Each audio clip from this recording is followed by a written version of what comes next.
want to welcome you back to the Millennial Perspective. Today, I'm joined by Megan Wallander and Lauren French, as always, and we want to talk about a little bit of cause and effect with what we're seeing in the world right now. To start off with, I'm going to break down some of the numbers that we've seen from the CDC that's available for everyone to get, and these are going to be worldwide numbers to start off with. And then I'm going to go into some United States specific after that. So if we're looking at COVID-19 right now, according to the CDC worldwide, we're at 3.8 million confirmed cases with 264,000 deaths. That is 6.9% of cases have turned to deaths. That is a pretty good it's a pretty good percentage, right? Percentage-wise. Yeah, percentage-wise, absolutely. Globally, absolutely. Right. But that's where I want to go into these numbers from a Dr. Erickson, who's in Kern County, California. He did a COVID-19 briefing a little bit ago. You used to be able to go on YouTube and get the video, but apparently They said it broke some guidelines for reasons I still don't know, and they took it down. But you can still find this video if you really want to. There's some Facebook platforms, Yeah, there's some ways you can go and find it still. This moves into the U.S. Right. Yeah. This is these numbers that I'm about to talk about are just in California right now, which is technically a hotspot. which was supposed to be a hotspot Yeah. for this, right? This is what he's saying. Accelerated Urgent Care, which is the clinic that he runs, has done 5,213 COVID-19 tests at its 5 Bakersfield locations, which is more than half of the 9,197 tests done so far in Kern County. Of those, 340 were positive. If you take that percentage of positive cases were assumed to represent the entire population, which that is a very normal thing to do in the scientific community when taking extrapolations, looking at data, because you can't test everyone. It's very, very difficult to even come close to doing that. It's damn near impossible. So that's what he's talking about right here. To represent the entire population of Kern County, which is roughly 900,000, it would mean that 58,000 people in Kern have had the virus, far more than the nearly 700 official confirmed. That many cases would indicate that there is a widespread infection similar to flu, which is what we've talked about. We talked about that, yeah. And right. the virus. And then he talks about extrapolating that data statewide. Using the same calculation as before, Erickson estimates 12% of the population statewide, or some 4.7 million Californians, have already had COVID-19, which is a lot of people. And if you're talking about a hotspot, that is That is a hotspot. that is A lot of people. with about 1,400 deaths so far in California. That puts the statewide death rate at about 0.03%. Wow. Which is significantly lower than 6.9%. Significantly is not the word. Wow. I mean, yeah. that's huge. You know, considering they're saying that that's one of the main, like the hubs, that's where it's going to spike, it's where it's going to be forceful, and your rate is 0.03. Considering it's a coastal. Right. A coastal thought process. And it's a big cruise place ships. where cruise ships come through, people vacation. Absolutely. All of Oh those my gosh, things. tourism, you know, people coming in and out. Exactly. And then that's why he posed the question too. He said, we've crippled the economy. There's a lot of domestic issues going on right now, which is another side effect that we'll get into. Is social isolation warranted for the healthy? Oh my gosh. Have we ever, okay, so if we're going to take that point, you know, is it required for the healthy? The country is now in this state of isolation. We've taken all of the healthy people, we said we don't want to see a spike. We don't want to see it rise. We don't want to see it flatten the more. curve. Right? Everyone's heard the flatten the curve. Stop the spread. Yes. But if we take the same approach here, we're looking at all the numbers, all the statistics. We went back again to the CDC and the lovely Google machine. Went up and looked up what is it that we're quarantining. What is the definition of a quarantine? Yeah. If you look up the definition of a quarantine, the first definition is just a period of 40 days. Huh, It's a measurement. It's something that people use to measure the scale of how long can we possibly quarantine something or set something aside. However you want to take that. But then if you move along, this is where quarantine comes from. The second definition refers to the isolation or the separation of people who've been exposed to infectious or contagious diseases coming in from an outside or foreign place. Outside source. Absolutely. Right. An Okay. outside source. Interesting. Right? Which, COVID-19, they said come from an outside source. It was not. Yeah, You know? absolutely. But when we go in here and look a little further, went to the CDC.gov, their history of quarantine and isolation. What we deal with, what were the regulations we should be seeing, what we've seen in the government. The history says in 1944 we had a Public Health Service Act passed by Roosevelt where it gave the federal government responsibility and the Public Health Service the power for preventing the introduction, transmission, and spread of communicable diseases from foreign countries into the U.S. That's the government's power. So they have the right. Only from foreign countries. Only from foreign countries, which is why you see it in the coastal cities, trade Absolutely. service, Right. anything where ships are imported. Which is what Trump did. This is the power that he took. He used his power and stopped that, closing ports, stopping trade, stopping the influx of people from outside countries. Outside sources. So he had the political and constitutional right to shut down our borders, immigration, which are real hot topics, real hot spots for, political agendas. He had the right to do that. Yes, but what we're seeing, what we've done, there's no regulation, quarantine history, anything.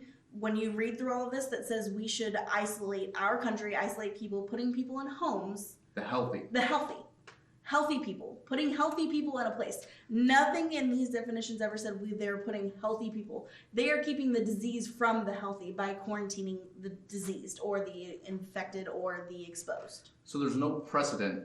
No, there is no Of precedent anywhere for in what history. we did. With who, CDC, any Any health of them. officials. The Well, CDC said this Right, which is a very reputable, because I mean, entity you out look at there. the history of it. You go back to the Middle Ages. They even talk about it on the website. The bubonic plague and all of those things. The early Middle Ages. They stopped port. They stopped trade. They stopped those things because it was coming from an outside source in. And they quarantined the people who had sick. bubonic plague.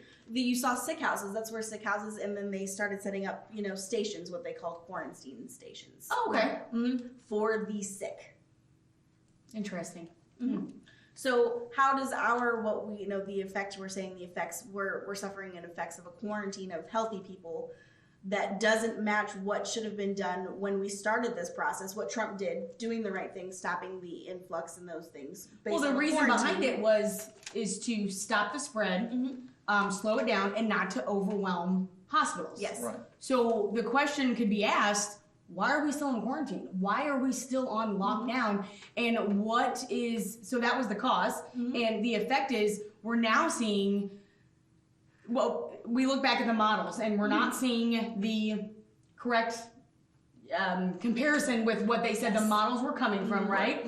So now we're on to phase 2 of saying the economic and social impact, the effect of what this is what's happening within the United States and globally.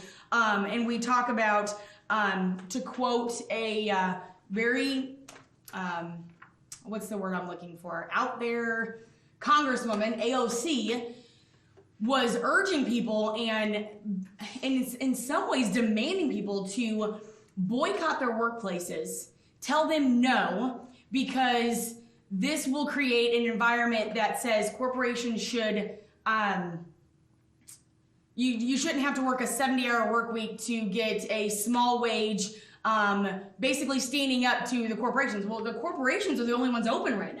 Right. Small businesses aren't even in full force. It's the small businesses that are suffering more than the corporations. The corporations, and we're wanting to boycott them, and in creating, we want to in a thought process of we want to eliminate the cutthroat competition of our workforces and let them know that we don't need to be treated this way, and step back from that.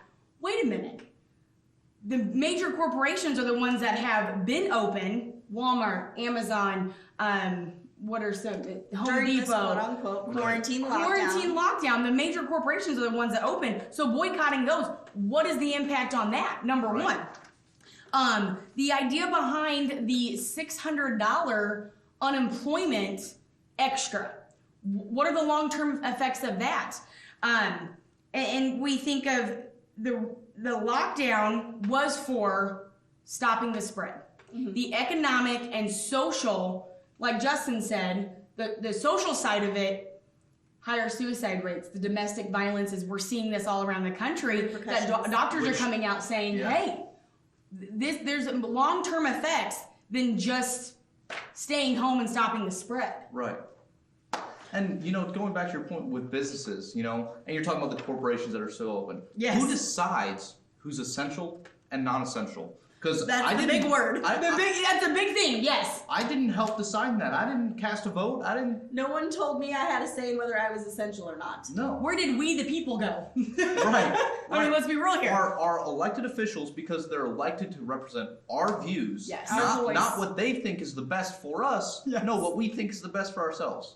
And I think that's where we're seeing the true testament of our political leaders and their agenda versus what's best for the American people. And we're seeing that with so much confusion and different stats and facts floating around out there of what is right, what do I believe, what do I not believe, and the true colors are really shining with our political leaders, who has our best interest, who is actually in Washington speaking for us, what we elected them to do, versus who's up there furthering their own agenda. Right. No, and no one's regulating that. Nope. Mm-mm. No. Who said that they were, the essential part of their agendas, that they deemed it and said, let's go, let's run with it. Right. And as a generation, we talk about workforce. The millennial generation is 50% of today's workforce. Really?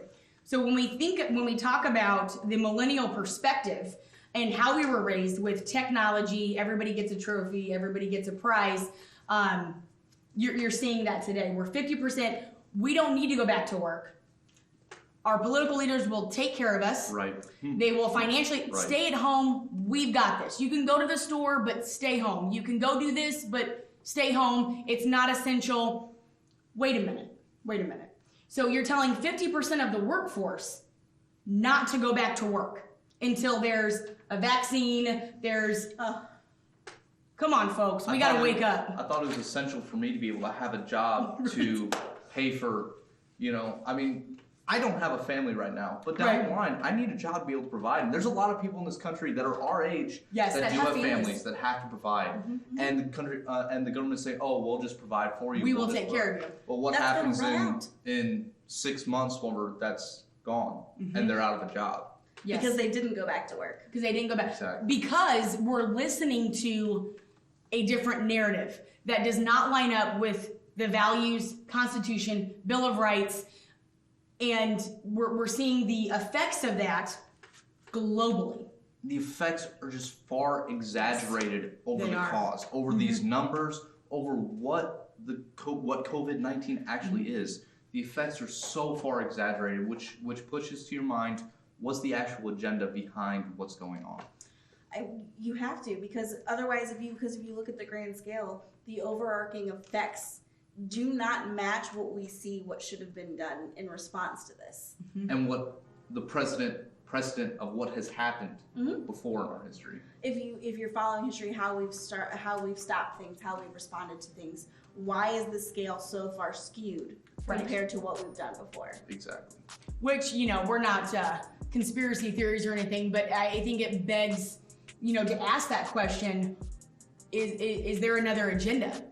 I have a hard time not asking that question, especially when the largest generation is being affected the most, that continues to have identity issues, continues to scream very loud about their feelings and how this affects them, not thinking of the broad spectrum of the lasting effects of a social shutdown, an economic shutdown, and what are we doing? Continue to live. Yeah, how do you live independently?